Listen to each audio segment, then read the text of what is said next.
No vídeo de hoje vamos falar sobre a deusa grega da discórdia e como ela pode estar relacionada com os conflitos da atualidade. Eu sou Cláudio Costa, astrólogo, vamos conversar e entender um pouco mais sobre esse planeta hoje. Lembrando que na descrição tem os minutos de cada capítulo facilitando a navegação, link das redes sociais, do canal do Telegram e grupo do WhatsApp onde eu posto de segunda a sexta o movimento dos astros. Compartilhe esse vídeo com amigos e pessoas que possam se interessar. O canal é independente, quanto mais gente tiver acesso, melhor. Antes da gente entender sobre esse planeta, vou deixar aqui o vídeo da conjunção entre Sol e Marte, que vai ser um movimento muito importante, porque vai até 2026 e a gente precisa se preparar melhor. Éris, né? Vamos falar sobre Éris, a deusa grega da discórdia, e também um planeta anão. Então já começa por aí, né? Éris foi descoberta no dia 5 de janeiro de 2005 e trouxe uma mudança muito importante, muito significativa para o mundo astronômico. É um planeta chamado de transnetuniano ou plutóide, né?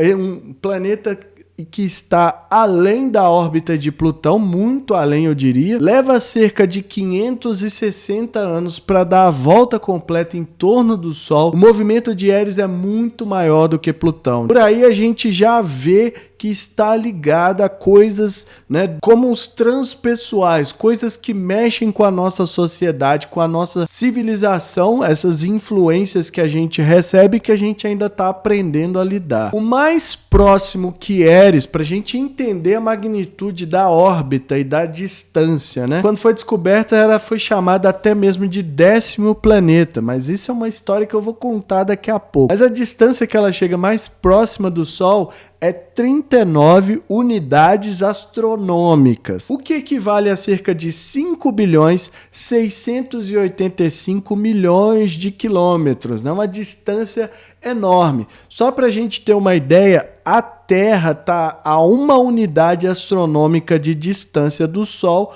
o que equivale a 149 milhões de quilômetros. Então, Éris, mesmo quando aproxima do Sol, né, no ponto ali que é chamado de periélio, ela está muito próxima ao Sol, mas esse próximo é bilhões de quilômetros, 5 bilhões de quilômetros de distância. Só pelo número já causa um impacto, já causa um certo assombro, né? E a gente tem um outro que depois eu falo a respeito ainda maior, uma órbita ainda maior do que Éris. Por que ela ganhou esse nome, né? Lá em 2005, quando foi descoberto, parecia que era muito maior que Plutão.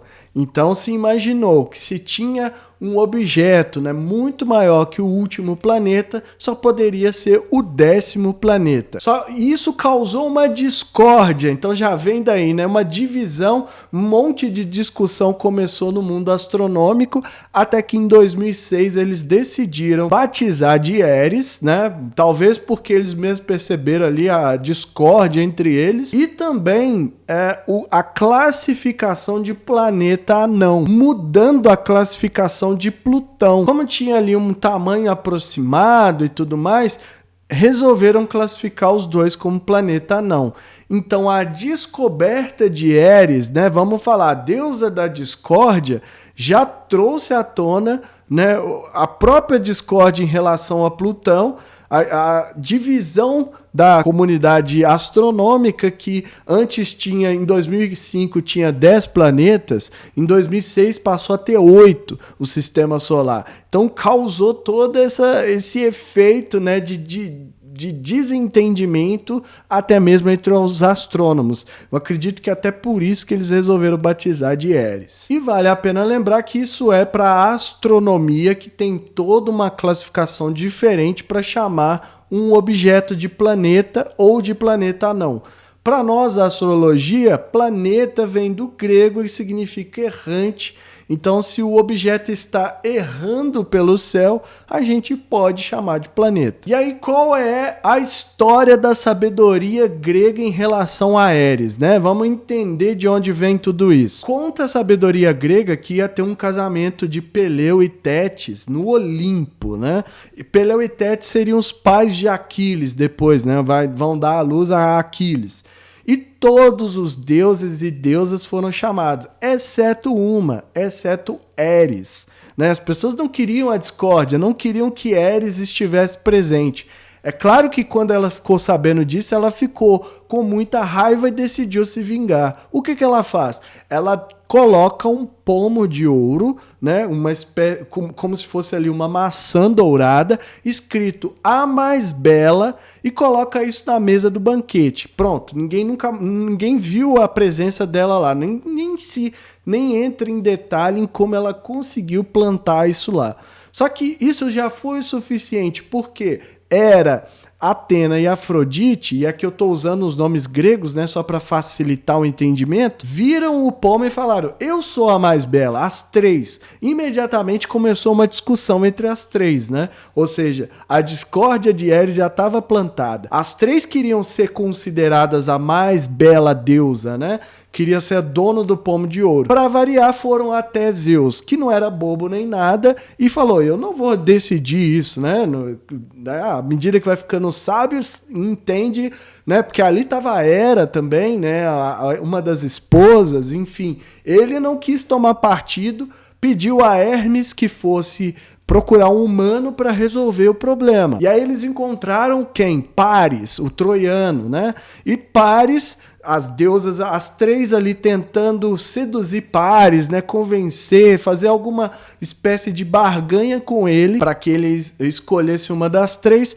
Paris escolhe quem? Afrodite como a mais bela. Como recompensa, né, Afrodite concede Paris o título de mais belo, e ele também ganha o direito de ter a Helena, né, esposa do rei Menelau de Esparta, como sua amante, como sua esposa, né? Ele teria que ter a mão dela em casamento, como recompensa por ter escolhido Afrodite. Paris vai lá, se apaixona por Helena, os dois fogem de Esparta e tá aí deflagrado a guerra, né? O conflito entre Esparta e Troia. Ou seja, tudo foi uma orquestração de Éris. A famosa guerra da sabedoria grega, né, que chega até a gente, a guerra de Troia, é um conflito, prestem bem atenção nisso, causado por Éris. Ou seja, né, tanto na sabedoria grega como na atualidade, a gente já viu que Éris tem essa energia da discórdia e, de fato, isso a gente, por alguma razão, acaba manifestando isso.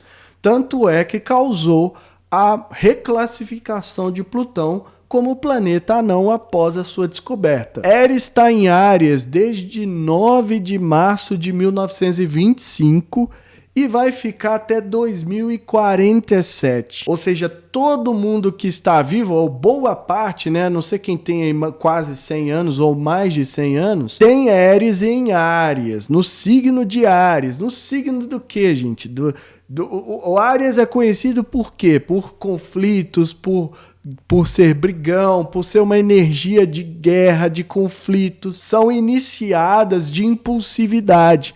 Então Éris está esse tempo todo passando no signo de Áries e vai ficar até 2047. Ou seja, nós todos, né, onde tem o Áries no mapa, tem Éris marcado ali também. Então vamos dar uma olhada nas mandalas que eu separei para mostrar, né, a presença de Éris em vários momentos da história, né, do século XX para cá, e principalmente relacionada aos conflitos. Bom, então a gente tem aqui o primeiro evento em que Éris aparece, né? O início, que é considerado historicamente o momento em que deflagra a Segunda Guerra Mundial, quando a Alemanha invade a Polônia. Isso aconteceu no dia 1º de setembro de 1939. Éris já tinha ingressado em Áries. O horário dos ataques, vocês vão observar que nesses mapas eu tive o cuidado de colocar o horário local e a cidade, né? Então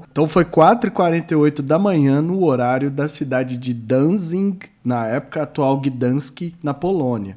Então, esse é o mapa do momento em que começa a invasão alemã na Polônia, marcando ali a Segunda Guerra, né? O início da Segunda Guerra. E ó, vamos lá, Eris está aqui a 4 graus, a gente vê que a Lua já ativa, né? A Lua é um luminar aí muito rápido e tudo mais, mas tem ali a ativação já. Então já é a primeira ativação.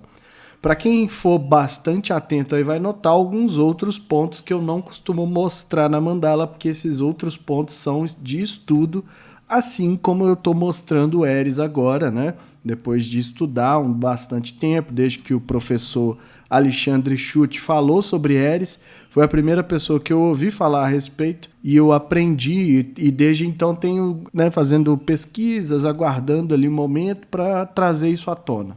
Outra ativação, a gente tem Plutão a 2 graus fazendo um trígono com Eris e Lua, né? E também aqui muito próxima do Júpiter, né? A Eris. É uma órbita, né? A gente tem que considerar uma órbita menor para Eris, mas vamos considerar o Júpiter aqui. Se a gente tirar o Júpiter também não tem problema nenhum, a gente vai ver outras ativações aqui. Então, Plutão a 2 graus. Em menor importância tem a Vênus formando um quincúncio com Eris. Não está marcado aqui, mas o quincúncio é um aspecto de desenvolvimento, é um aspecto de, às vezes, de causar incômodo, mas para efeito de Eris também é considerado, assim como o próprio Sol, né?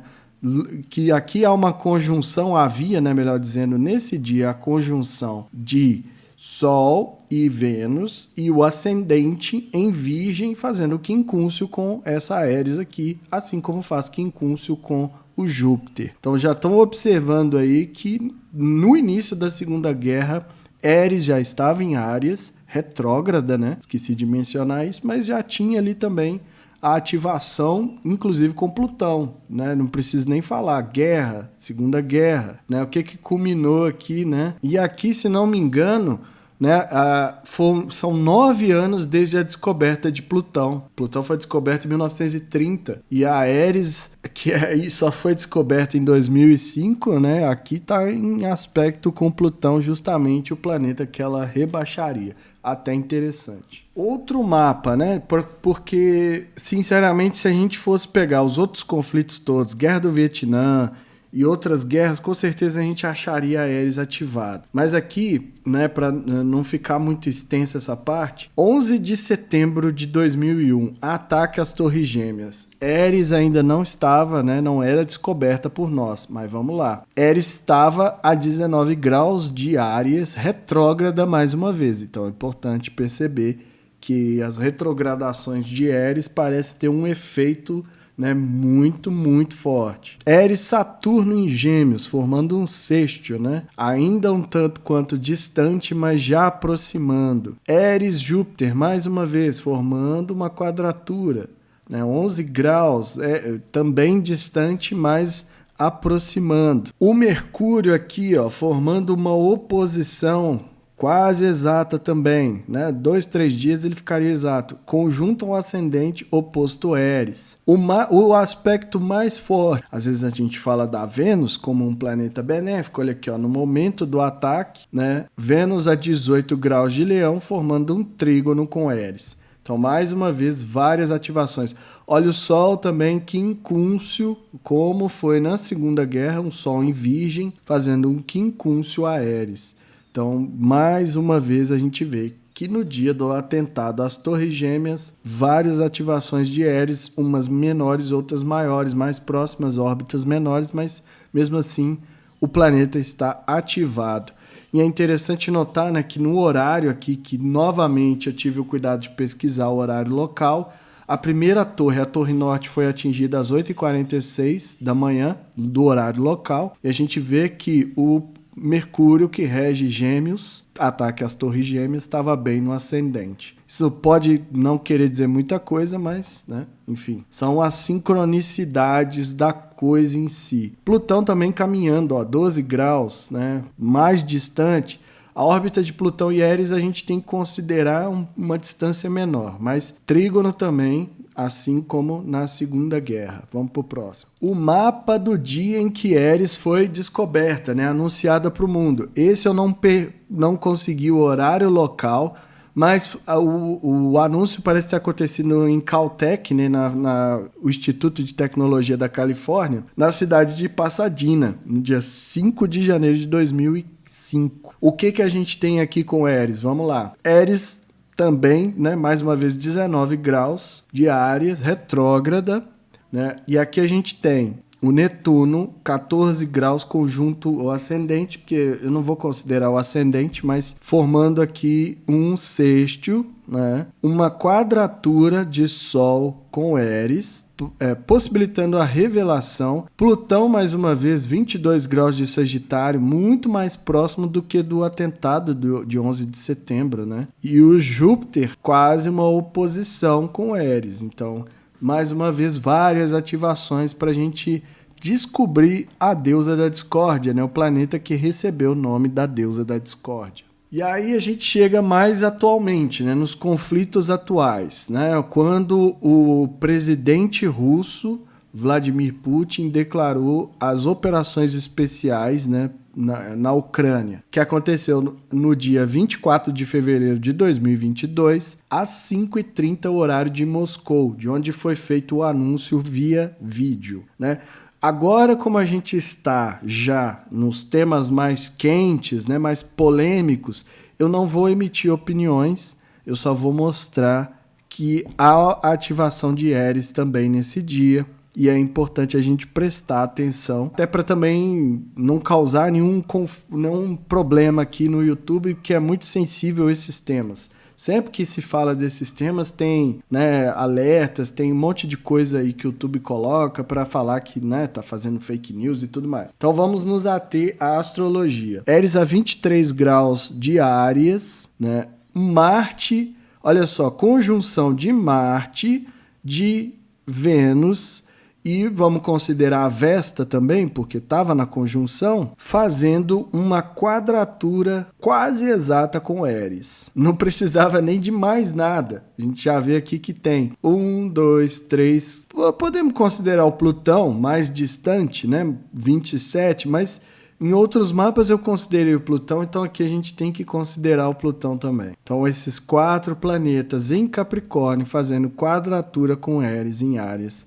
E aí acontece o conflito. E aí o momento mais recente que a gente tem, né? O conflito entre Israel e Palestina. Momento em que o primeiro-ministro Netanyahu declara guerra à Palestina, né? À faixa de Gaza. No dia 7 de outubro de 2023, mais uma vez o horário é o horário de Tel Aviv, o horário local, às 11 da manhã. Eris, mais uma vez, retrógrada, 24 graus de Áries, já fazendo conjunção com o nó do norte e também em oposição ao nó do sul em Libra, né? O Plutão a 27 graus, o mesmo grau, né? Tudo bem que não estava retrógrado, mas é o mesmo grau da questão Ucrânia e Rússia, né? 27 graus de Capricórnio, quadratura com Eris e nó do norte, né? Assim como faz quadratura com o nó do sul. E lá na oposição, passando cheio de energia guerreira, quem que nós temos? Marte a 26 graus, fazendo uma oposição. Na verdade, isso aconteceu dias depois, né? Uns 2, 3 dias depois da oposição exata de Marte a Eris. Marte conjunto ao nó do sul, fazendo essa oposição. Então, mais uma vez, a Lua também, ó, a Lua também fez uma quadratura, né? Teve uma questão bem emocional aí que foi deflagrada. Então, mais uma vez a gente vê que nesses conflitos todos a gente teve ativação de Eris em Áries. Então, né, fica difícil negar. Pegando a história da sabedoria grega, né, como ela iniciou o conflito de Troia, sempre que ela é ativada, tem aqui também um trígono com a Vênus, né? A Vênus 4 graus, praticamente 4 graus afastando, isso não é nada, também é um trígono, também ativa mais uma vez Eris. Então, mais uma vez, né, a gente teve várias ativações. E sempre que há conflito, ao que tudo indica, a gente poderia fazer um apanhado aí de todas as guerras que já existiram, que muito provavelmente a gente vai encontrar Ares ativada. Agora, eu quero chamar a atenção para quando a gente faz esse tipo de leitura na astrologia mundial, são vários fatores que são considerados. Tem muita coisa envolvida, principalmente da geopolítica, principalmente do jogo de interesse. Tudo isso tem que ser levado em consideração. Um conflito tipo a gente está assistindo agora não acontece da noite para o dia, né? São anos de tensões crescentes e até culminar numa declaração de guerra, como é o caso aqui. Então é muito importante a gente lembrar que mesmo que Ares esteja ativada, não necessariamente vai acontecer conflitos. Por quê? Sempre que a gente tiver planetas transitando em Áries, planetas transitando em Câncer, Libra e Capricórnio, que formam tensão, que formam quadratura e oposição com Áries, não quer dizer necessariamente que a gente vai ter um potencial conflito. Só que se as tensões estiverem acumulando, como é o caso aqui, no momento, e aí tem uma ativação dessas, né, com os nodos, né? 7 dias depois a gente teve um eclipse muito próximo aqui. O eclipse é a 21 graus que fez o quê? Exatamente ativou Ares. E eu já tinha falado, né, que os eclipses pegaram muito no mapa de Israel esse ano. Então, sempre que a gente tem essas ativações, pode não resultar em conflitos, mas se as regiões, se os locais ali onde estão recebendo essa carga estiverem potencializados, que é o que eu sempre falo, não é o planeta Ares em si, mas a consciência e a capacidade que a gente tem de lidar com esses movimentos é que acaba trazendo coisas desse tipo à tona. Então é isso tudo, né? Vamos aprendendo cada vez mais sobre esse planeta, sobre Ares, a deusa da discórdia, para que a gente desenvolva também uma consciência. E, gente, nós temos muita coisa para falar, né? Olhando essa mandala aí, vocês já percebem que tem muita coisa que ainda não foi falada, né? Além dos planetas, dos transpessoais que a gente ainda está aprendendo, a gente tem um monte de coisa que talvez seja aí para o próximo milênio, quem sabe. Ou seja, deu para perceber que Ares tem forte ligação com conflitos, né, com guerras. Estava lá ativada na Segunda Guerra Mundial, no 11 de setembro, entre Rússia e Ucrânia, agora também entre Israel e a Palestina. Então, assim, fica inegável o fato de que sempre que a gente tem conflitos, a gente acaba encontrando Ares ativada de uma forma ou de outra, de mais intensidade, menos intensidade, mas muito, né, tem essa presença dessa energia. E aí a gente tem que lembrar que a gente ainda está aprendendo, como eu gosto de colocar aqui no canal, tem astrólogo que nem considera isso. Mas eu gosto de colocar para dar uma certa... Não é nem otimismo, mas para mostrar que a gente está sim tentando evoluir de certa forma, tendo em vista, né, a fase de transição para a Era de Aquário, que a gente ainda está desenvolvendo as consciências entre Urano, Netuno e Plutão. E agora imagina um planeta, né, uma energia que foi descoberta em 2005. E Ares não é a única. Para quem prestou atenção nas mandalas que eu mostrei, tem outros ali, também planeta anões, muito importante. Um deles é Ceres, a gente ainda vai falar a respeito. A gente ainda está tentando assimilar tudo isso, né? Ver o que a descoberta de Plutão causou, né? A bomba atômica culminou em coisas extremas. Então a gente ainda precisa trabalhar com muito cuidado. A partir de agora, né, para quem ainda não sabia da existência de Ares e está descobrindo aqui, é preciso ter a consciência de como que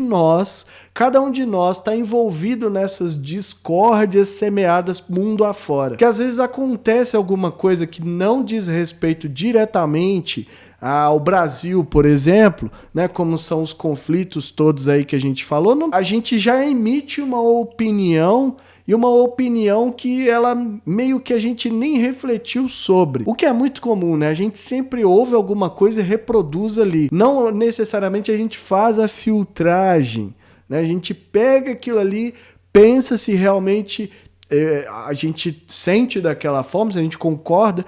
Normalmente são correntes que eu chamo aqui que já vêm inflamadas, então todo mundo começa a se mobilizar, a manifestar, a repercutir a mesma opinião, e muitas vezes o que está por trás é uma discórdia, é o pomo dourado lá da sabedoria grega que foi jogado na mesa e a gente simplesmente embarcou naquilo. Então é preciso prestar muita atenção, ter essa reflexão. Eris mexe com movimentos transpessoais. Eu nem sei se a gente classifica assim na astrologia ainda, mas eu acredito que sim, porque ela vem após o Plutão.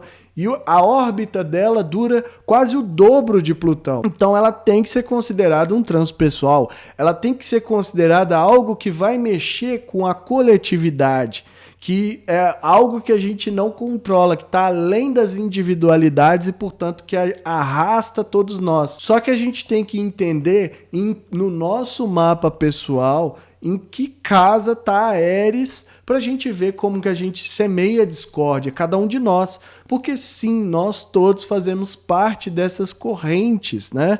Quando acontece alguma coisa e todo mundo começa a refletir a mesma opinião, como eu falei, a gente está sendo levado por uma corrente de discórdia. Porque muitas vezes, como nos conflitos aí, que todo mundo sempre quer tentar entender, mas por que tanta guerra, por que tanta briga? Tudo é uma discórdia. Mas essa discórdia não é porque o planeta lá foi chamado de Eris, né? Trazendo a consciência à tona da deusa da discórdia, que as coisas acontecem assim no nosso mundo.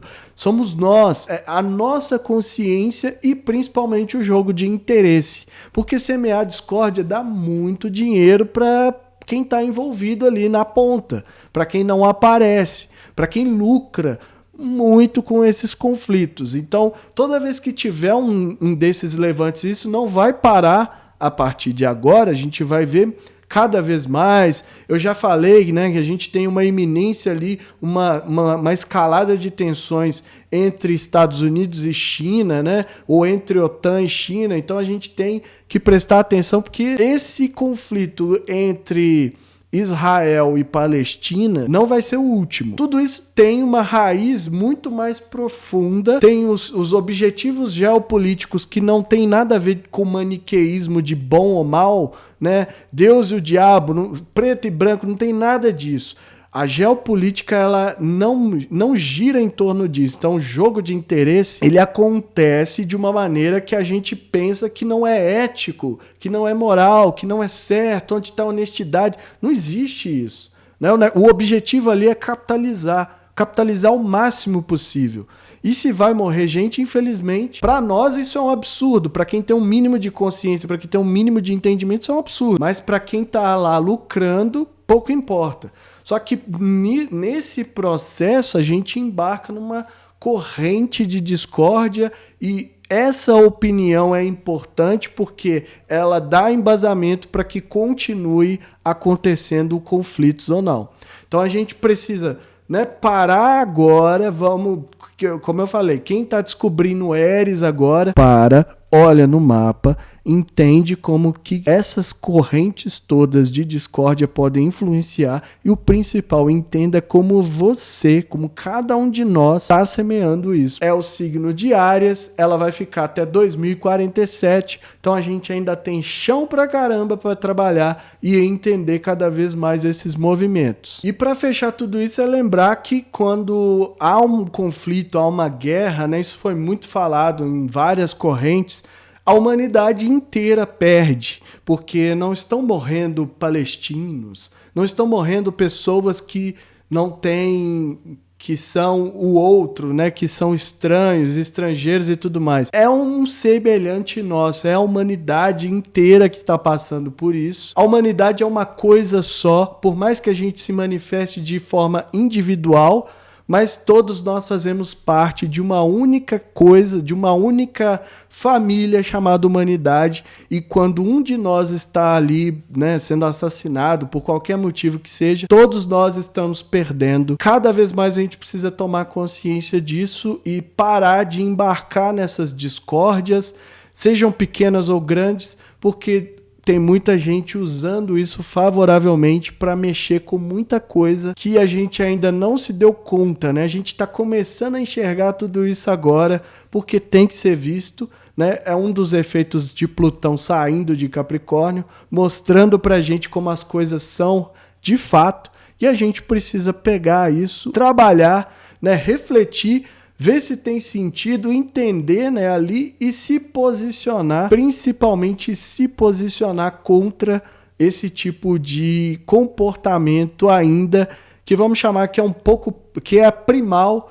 da nossa espécie humana. A mensagem é essa, eu fico por aqui. Se inscreva no canal, deixa aí seu like, ativa o sininho para receber notificação sempre que eu postar um vídeo novo. Para quem quiser saber sobre Eris do mapa, o posicionamento, a casa, aspectos, chamar no zap e marcar sua consulta e que estejamos todos sintonizados com a força maior, regente do universo e que ela zele por nós sempre.